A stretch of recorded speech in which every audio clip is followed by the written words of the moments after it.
bakit na lang niya biglang ilalagay sa custody niya sila Walhati at Fatima? Dahil si Mateo, si boss chief ko, apo ni General yun. Apo ni General si Mateo? At kahit kailan, hindi ko matatanggap kayo dito dahil bunga kayo ng kataksilan sa akin ng asawa ko. Mali si General. Hindi ako kalaban, siya ang kalaban. Pwede bang dalasan ko po ang pagpunta dito para naman po magkaroon ako ng pagkakataon na mapalapit kay Mateo at sa pamilya niya? Of course. Anak kita, lahat ng oras ay pwede kang pumunta rito. Lo, pwede kay Ninong.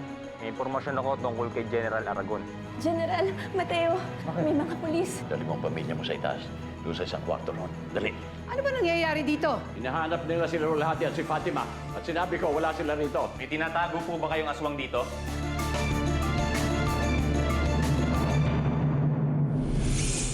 Wala. At kung meron man, ito'y walang iba kundi ang asawa kong halimaw. Hindi ako naniniwala. Tuloy ang paghahanap!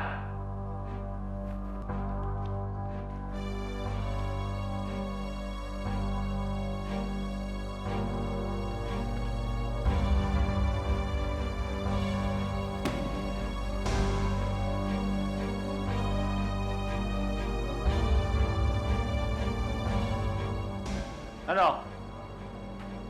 Tao ba dyan? Wala dito, boss.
Ano pang iniintay mo?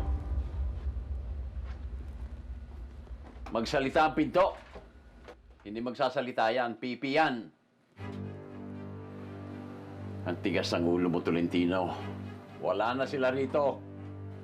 Nakatakas na. Kaya hindi ko inire-report. Dahil ako ang in-charge ng task force. Nakakahiyang natakasan ako ng tauhan ko, ng isang babae, at ng isang bata. Baka ako marilib dahil hindi ko ginagawang mabuti ang trabaho ko. Alam ko may tinatago ka. At yun ang aalamin ko. Alamin mo, maghalungkat ka. Nahanap niyo na rin sa ibang kwarto? Yes, sir. Wala rin.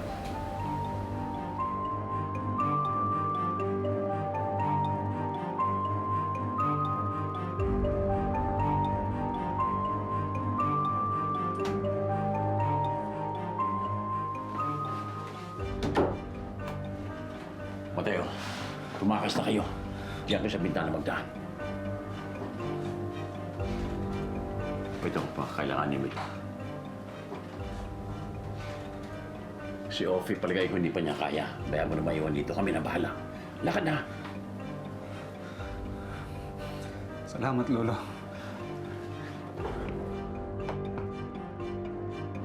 Ingat, ingat. Salamat po, General.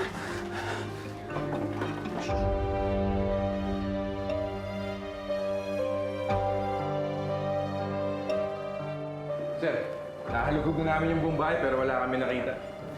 Sinabi ko naman sa inyo, walang aswang dito. Wala kayong mahahanap dito.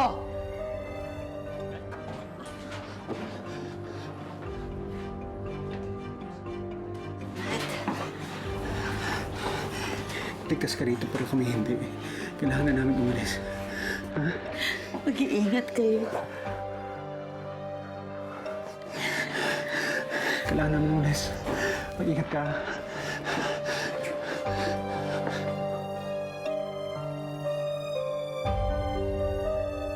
Kung tapos na kayo, makakaalis na kayo. Scram! Alam mo kung nasan sila. Sinabi ko sa iyong nakatakas sila. Bakit ba bato ang ulo mo? Hindi ako naniniwala! Tinatago mo sila! Wala kang pruweba, mapapatirang ka ng litid! Wala man akong pruweba. May kapangyarihan ako. Men, hulihin niyo si General. Sandali! Sandali! Hindi niyo siya pwedeng hulihin. Isa siyang general. Napakalawak ng public service record niya. Wala po akong pakialam, ma'am. Men, hulihin niyo si General. Tolentino, you'll pay for this! Makikita mo. Danilo! They'll kick you out of the service! Danilo! Danilo! Don't worry, Constancia. I'll wiggle out of this.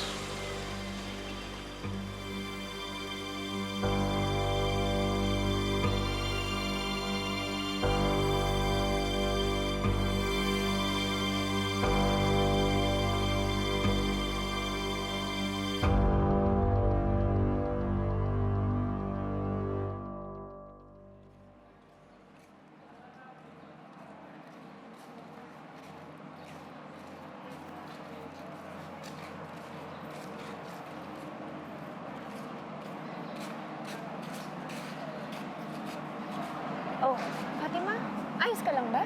Pagod na po ako, inay. Mateo, baka naman pwede tayo huminto sandali. Pahinga muna tayo. Sige, pero sandali lang ha. Kailangan lumayo tayo dito bago gumabi, anak, ha? Saan ba tayo pupunta? Hindi ko nga alam eh.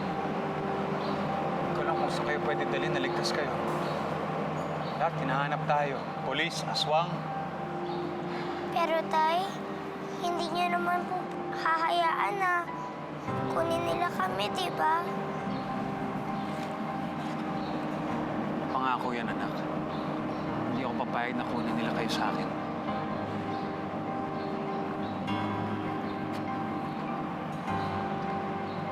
Sandali.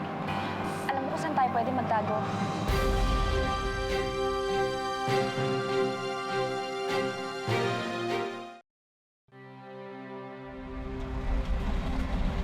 Sana din nila matutulog sa dati.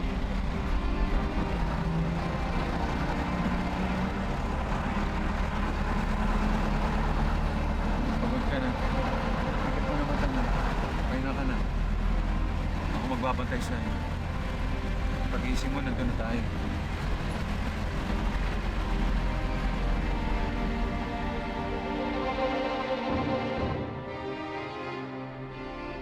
Nasaan sila?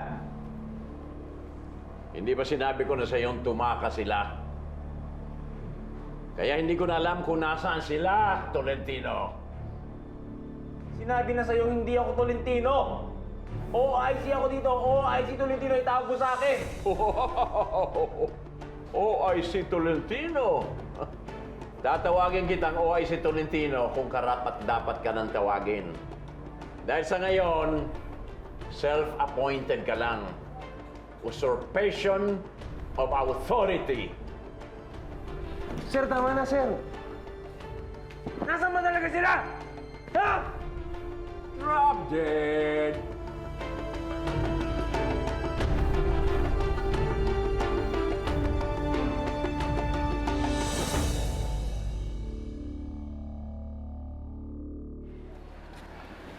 Anong lugar to? Ito ang bayan ng San Roque. Dito ako nanirahan noon.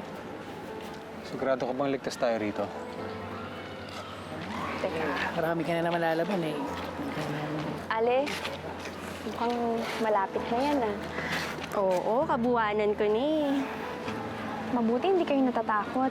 Kasi marami akong narinig na kwento noon. Matagal na rin naman ang panahon mula nung huling umatake yung mga manananggal. tahimik na dito sa San Roque ngayon. Naku, kung ganun, mabuting balita pala yun sa lahat ng taga rito. Oo, bumalik na sa normal ang pamumuhay namin dito. Sige, pupuntahan pa kami. Sige, salamat. Sige, Salamat, ha? Hindi na kami. Sabi na nga ba tama ang hinala ko? Dahil sa syudad na sila naninirahan, wala na sila dito. Sana lang hindi nila tayo mahanap. Sana nga.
Umiiyak ka ba?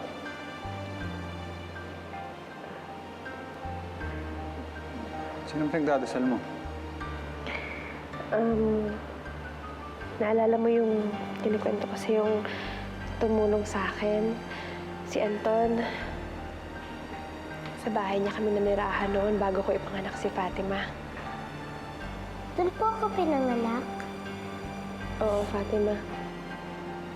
Nung nakatira ka dun sa bahay ni Anton, dalawa lang kayo? Wala kayong ibang kasama? Oo, Mateo, kasi wala akong ibang matutuluyan nun kaya kinupkup niya ako. Ba't naman niya gagawin yun? Diba? Parang kumupkup siya ng isang babae, hindi niya kilala, tapos papatira niya sa bahay niya. Mateo, mabait si Anton. Tsaka kamamatay lang ng asawa niya ng panahon na yun eh. Namatay. Kaya siguro ikaw yung pinalit. Bakit di ba ganyan ka magsalita? Bakit? Hindi ba tama yung sinabi ko? Namatayan yung isang taon. Siyempre, maghahanap yun ng kapalit. Maghahanap yun ng makakausap, na mabubuhusan ng sama ng loob. Eto na lang. Nagkagusto ba siya sa'yo?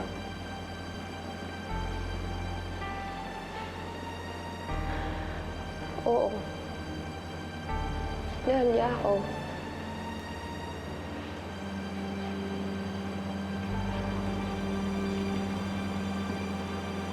Minahal mo rin siya? Nakita mo na, Danilo? Nakita mo na ang nangyari sa'yo? Ay, nakulong ka dahil sa pagtulong mo sa kanila. Constancia, kahit ano pa sabihin mo, pamilya pa rin ang apo ko. Si Fatima, hindi ba malapit ka rin sa kanya? Hindi ba nga noong kinausap mo ako, napakawalaan sila? Noon yun. Noong hindi ko pa alam na pamilya pala siya ng bastardo mong apo. Bastardo na kung bastardo. Apo ko pa rin siya. Mateo naman. Ang hirap naman ng sitwasyon namin noon eh. Ang alam ko, pinatay ka ng mga manananggal. Ganun din si Anton. Pinatay ang asawa niya. Hindi mo ba nakikita? Mula nang tumira sa atin ang bastardo mong apo, ang anak mo sa labas, nagkaloko-loko na ang buhay natin. Lahat ng kamalasan dinala niya sa atin. Paano ka na ngayon? Paano na tayo ngayon? Paano na ako ngayon? Hayaan mo, Constancia.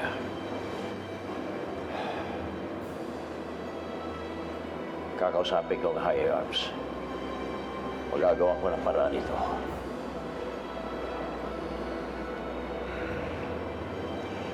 Kasalanan mo talaga lahat ito. Kasalanan ito ng anak mo sa labas. Kung hindi dahil sa kanya, hindi mangyayari ito sa atin.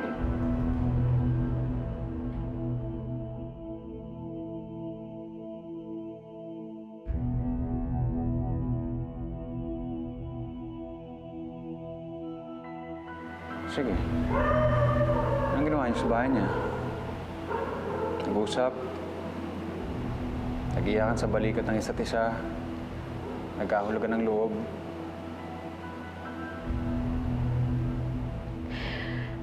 Ano bang kinakagalit mo? Di ba ikaw ang nagka-girlfriend?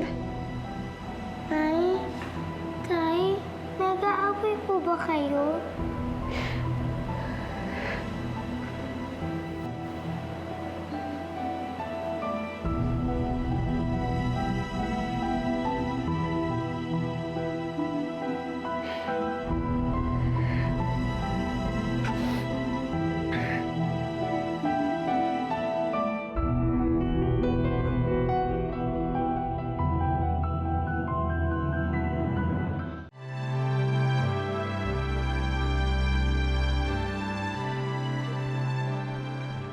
O, Doc, kayo nang bahala kay Mrs. Pantangco, ha? I-check niyo siyang mabuti. I-monitor ang blood pressure. Yes, Doc. Mukhang maaga po yata ang uwi niyo ngayon. Oo, may personal akong lakad. Pupuntahan ko ang anak ko. May anak po pala kayo. Oo, pero ngayon lang din kami magkikita. Akalain mo ba, may apo na rin pala ako? Naku, Doc. Hindi naman po halata. Ang ganda niyo pong lola. Ikaw talaga. O, paano? Mauuna na ako. Ikaw na bahala, ha? Okay, salamat.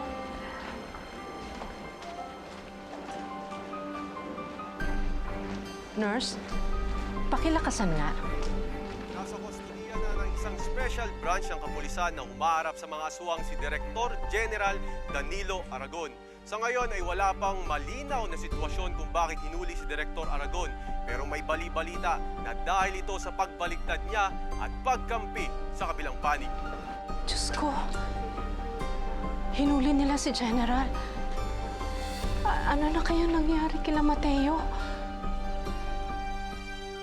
Huwag na po kayo umiyak. Kung may problema man po kayo ni tatay, dapat po pinag-uusapan niyo ng maayos. Yun po yung lagi sinasabi sa akin ni Mother Ben noon. Hindi kasi maintindihan ng tatay mo ang tungkol kay Anton eh. Sino po ba si Mang Anton? Si Anton, kaibigan ko siya, anak. Isang espesyal na kaibigan. Utang ko sa kanya ang buhay mo.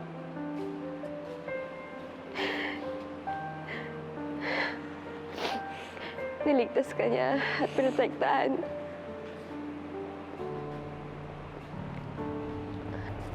Kaya, habang buhay kong tatanawin na utang na loob sa kanya yun.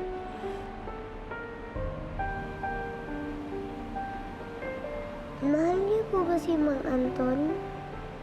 Oo naman, anak. Mahal na mahal ko siya.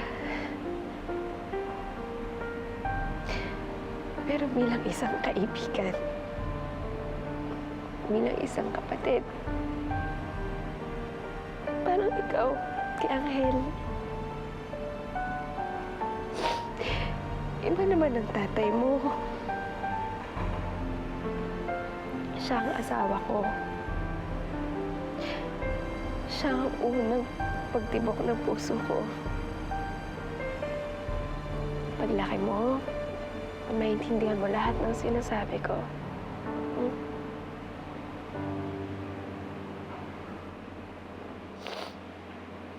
May puwang pa ba ako dito?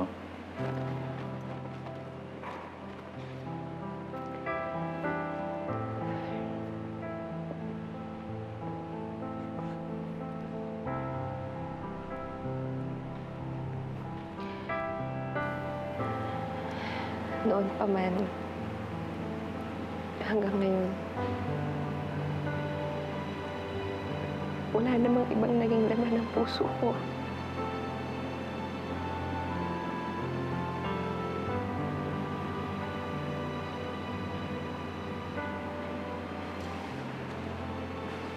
Sensya na lang. Tao lang.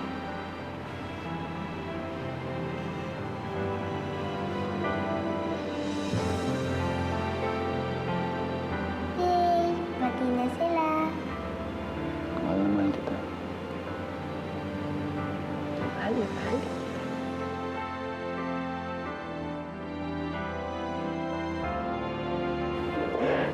Seloso na asawa ko.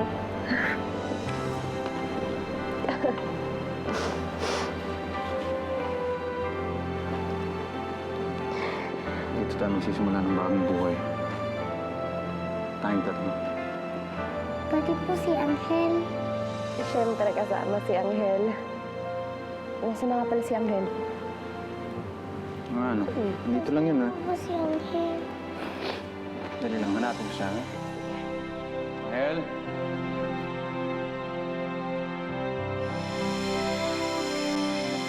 Nagawa mo na ang tungkulin mo ang aking matapat na alaga. Sa loob ng 7 taon, inalagaan mo si Fatima at iniligtas sa kapahamakan hanggang sa naibalik mo na siya sa mga tunay na magulang niya. At dito nagtatapos ang iyong misyon. Ngayon, maaari ka nang umuwi.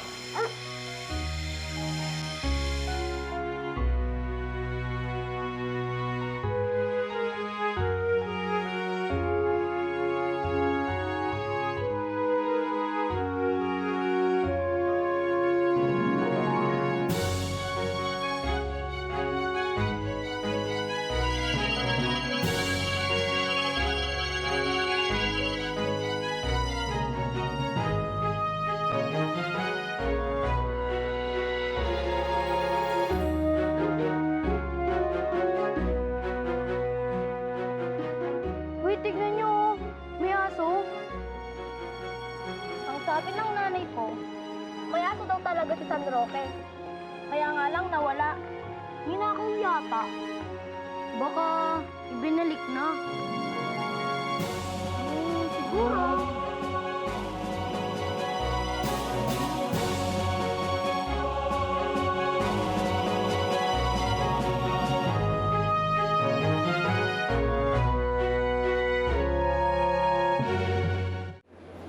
Nasaan na ho sila?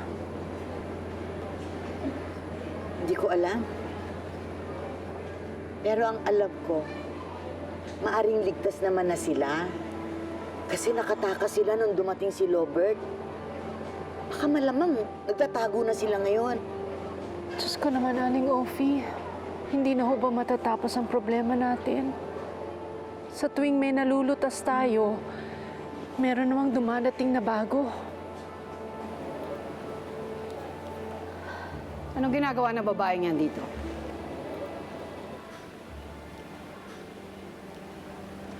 Nangangamusta lang po kay Mateo. Wala na sila dito. At sana nga wag na silang bumalik. Alam mo ba, mula nung dumating kayo dito, puro kamalasan ang dinala nyo dito sa pamilya namin. Tingnan ninyo, pati yung asawa ko nakakulong dahil sa inyo.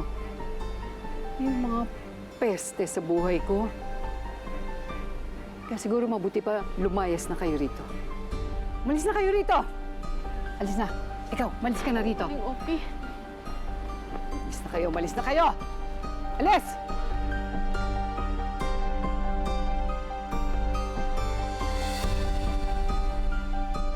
Angel! Angel! Angel! Saan naman kaya nagsuot yung aso mo, anak? Angel! Angel! Wala, nalibot ko na yung buong simbahan eh. Hindi ko siya makita. Baka po niligaw siya sa bayan. Hanapin po natin siya. Anak, hindi naman tayo pwedeng basta-basta na lang lumabas dahil marami naghahanap sa atin. Tama yung nanay mo. Delikado para sa atin kung pumunta tayo sa bayan. Pero paano na po si Angel? Paano po kung may nangyaring masama sa kanya? Nay, Tay, pamilya na rin po natin si Angel. Hindi ko po kayang tiisin kung wala siya rito. Kung isa po sa pamilya niyo nawawala, hindi po ba gagawin niyong lahat para makita siya?